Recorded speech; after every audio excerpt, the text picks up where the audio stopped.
আমার নাম শ্রেয়া। আমার মা বলতো, মেয়ে মানে লক্ষ্মী, মেয়ে মানে শান্তির ছায়া। আর আমি সেটা বিশ্বাস করেই বড় হয়েছিলাম। আমার বিয়ের দিন কপালে লাল টিপ, সিঁথিতে সিঁদুর আর গলায় সোনার হার পরিয়ে মা বলেছিল, এখন থেকে তুই ওদের ঘরের বউ, ওদের সংসারের স্ত্রী। শক্ত হাতে আগলে রাখবি সব, মনে রাখিস সংসারটা তোর। তখন বুঝিনি স্ত্রী নামে এত পরিচয়ের ভার কতখানি। কলকাতার পুরনো বনেদি পরিবারে আমার বিয়ে হয়েছিল। দোতলা বাড়ি, উঠোনে তুলসীতলা, বিকালে শঙ্খ বাজে।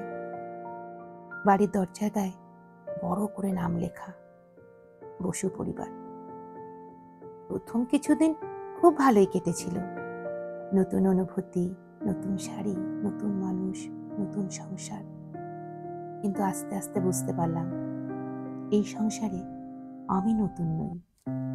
আমি কেবল একটা পুরনো সাজে ঢোকানো নতুন মুখ।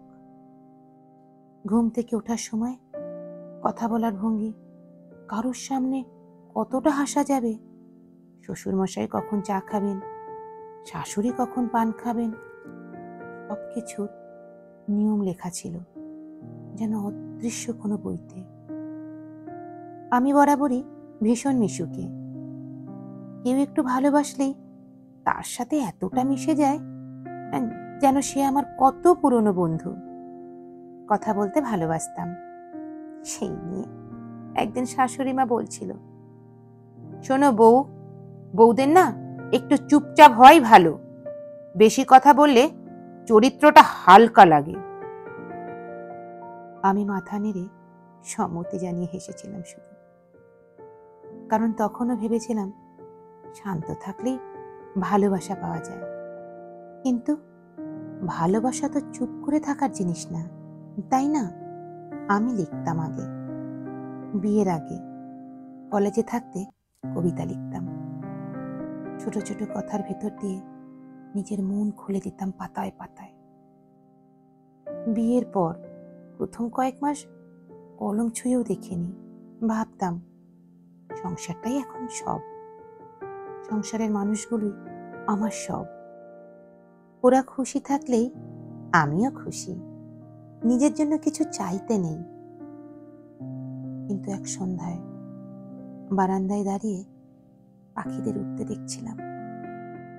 হঠাৎ মনে হলো ওরা স্বাধীন, ওরা উঠতে পারে, ওরাও তো ঘরে ফেরে, ওদের ওড়ার অধিকার কেউ কেড়ে নেয় না।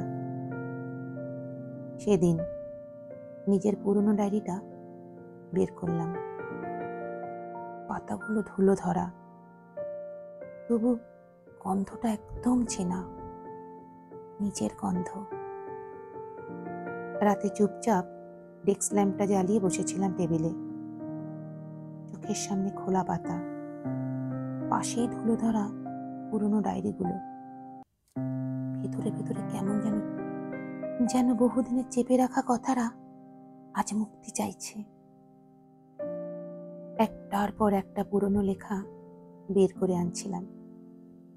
যা লিখেছিলাম বিয়ের পর, দিনের পর দিন, চুপি, আরো অজান্তে।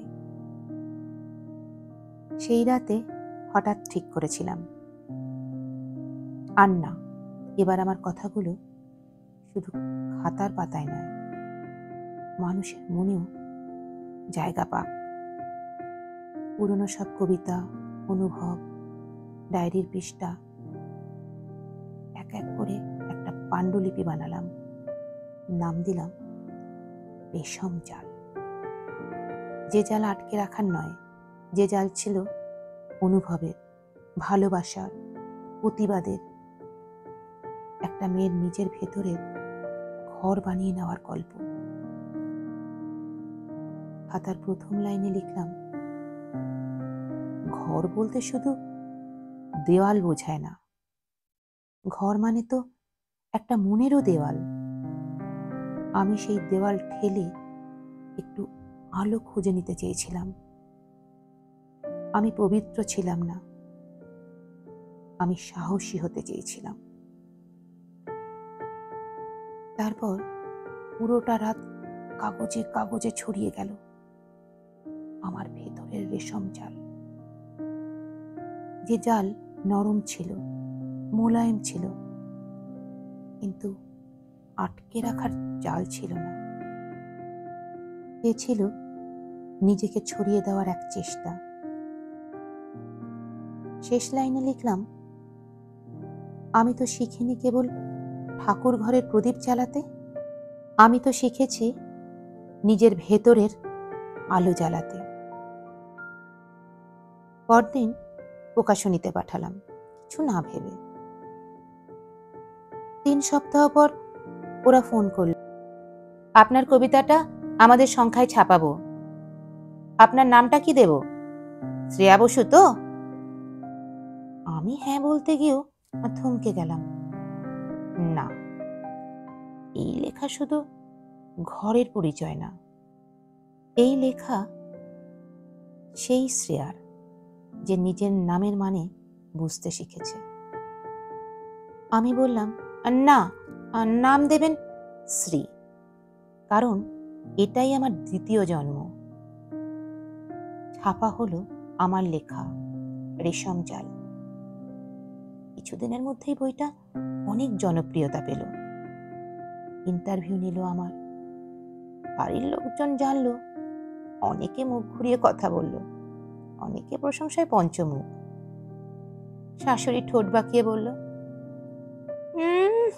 কি সব আদিক্ষেতা, বউ মানুষের আবার কবি সাহিত্যিক হতে মন চেয়েছে, বেহায়া মেয়ে মানুষ, বাড়ির মান ইজ্জত বলে কিছু আছে নাকি?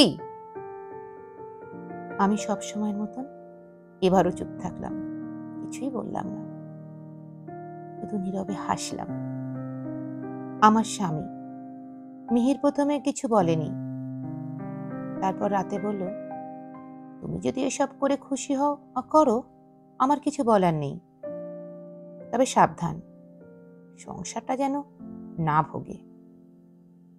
আমি মাথা নেড়ে বলেছিলাম, সংসার তো কেবল রান্না বান্না দিয়ে হয় না, সঙ্গে সম্মান, স্বাধীনতা, যত্ন, ভালোবাসা এসবও লাগে। মিহির আর কিছু বলেনি সেদিন, মাথাটা নিচু করে নামিয়ে ফেলেছিল। এখন আমি লিখি, সকালবেলায় গৃহস্থলী করি, দুপুরে পাড়ার বাচ্চাদের পড়াই, রাতে লিখি। লোকে বলে, দেবী দুর্গা তো 10 হাতে 10 কাজ সামলান, তুমিও দেখি তেমনি। আমি এসে বলি, দেবী মা মাটির তৈরি হয়েও আমাদের মনের শক্তি, এখানে আমি তো রক্ত মাংসের মানুষ। আমি কারো ঘরের স্ত্রী নই কেবল, আমি নিজেই একটা শক্তি, আমার শক্তি। শেষে শুধু এইটুকুই বলতে চাই, আমি শ্রেয়া, আমি শ্রী, আমি বউ, আমি মানুষ, আমি কবি। আমি মাথায় আঁচল দিই, আবার কলমও ধরি, আমি রান্না করি, আবার প্রশ্নও করি।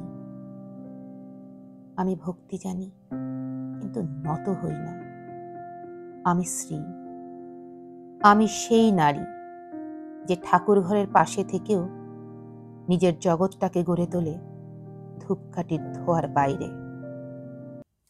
কলমে মেঘাদ্রিতা, পাঠে আমি সঞ্চারী। আমার ছোট গল্পটি আপনাদের কেমন লাগলো অবশ্যই কমেন্ট করে জানাবেন, আর শেয়ার করবেন ভালো লাগলে। আর লাইক দিতে কিন্তু একদম ভুলবেন না। যদি নতুন বন্ধু হন, আমার চ্যানেলটাকে সাবস্ক্রাইব করে আমার পাশে থাকার অনুরোধ রইল। ধন্যবাদ।